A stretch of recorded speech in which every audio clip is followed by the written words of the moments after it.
Hello, I'm Lisa, and in my work with coaches over the last 10 years, I have talked to so many coaches who've wasted so much time and energy and money as well on marketing techniques that simply don't work for a coaching-based business. So what I like to do, I like to help people to save their time and get results with the least amount of effort. On a recent webinar that I was leading, I was talking about a roadmap to a highly profitable coaching business, where we look at how the marketing that is going to be most effective for a coach or for you, how that varies according to what stage your business is at. So what you need to be doing at the beginning of your business is going to be quite different from what you do as you get more established in terms of your coaching business. So I don't see many people talking about this, to be honest. I don't see many people really differentiating between the different marketing activities and what works and what doesn't work. So that's why I was wanting to share this roadmap with more people. So for example, give you an example, I think that will make more sense. If you've got an established business, so on the roadmap, you're probably at level 2 or level 3. If you've already got an established coaching business, then and you're perhaps still doing a lot of one-to-one marketing. So by that I mean all your marketing is based on one-to-one conversations, and then your delivery, so your coaching or your delivery of your service, is also one-to-one.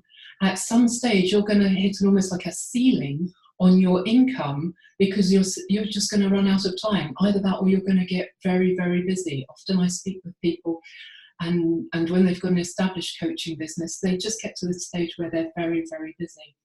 So a couple of things that might be helpful for you if you're at that stage is to look at methods of what I would call one-to-many marketing.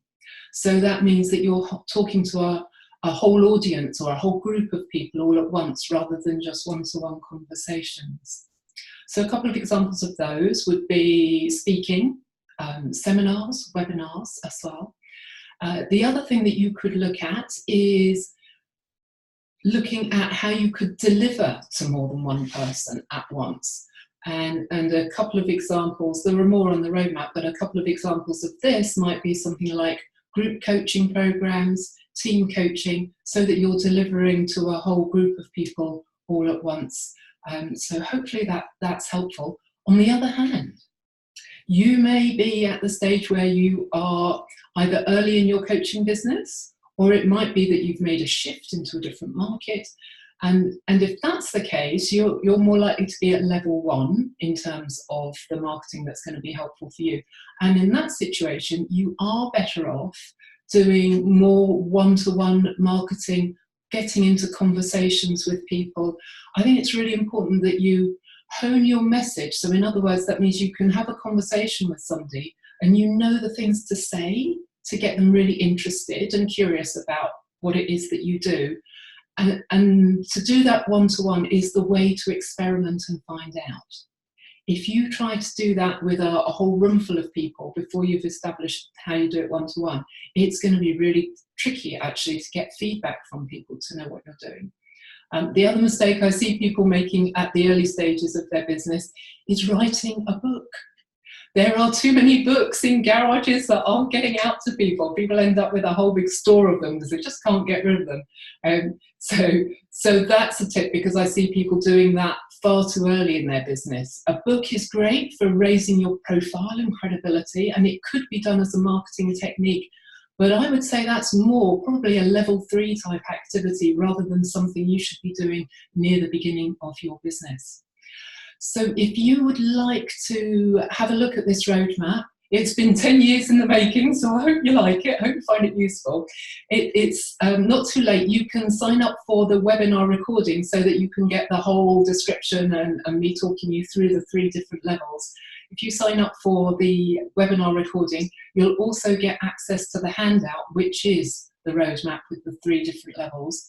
And what I think you might find interesting is to look at the levels, and as I talk you through in the webinar, see what level you're at and see what marketing activities you should be doing, in my opinion, or what's going to help you the most, and also looking at the things you shouldn't be doing. So I shared this roadmap with my mastermind group, And I said to them, should I include the things that you shouldn't do? And they said, yes, we're always like to know, you know, all the marketing activities that we can cross off our list and not do. So I've added that in. At each level, you'll get a list of things not to do as well as the things to do. And you will be very pleased to hear, I suspect, that at most levels, you don't really need to be doing too much work on social media. So I hope that's a relief as well, because there's so many people out there telling me, telling you, telling all of us we should be on social media and using that to get business. It's not really the best way of growing coaching practice. Anyway, enough for me for now. I hope you enjoy the webinar if you sign up for it and find the roadmap useful. And I look forward to speaking to you on the next video. Bye for now.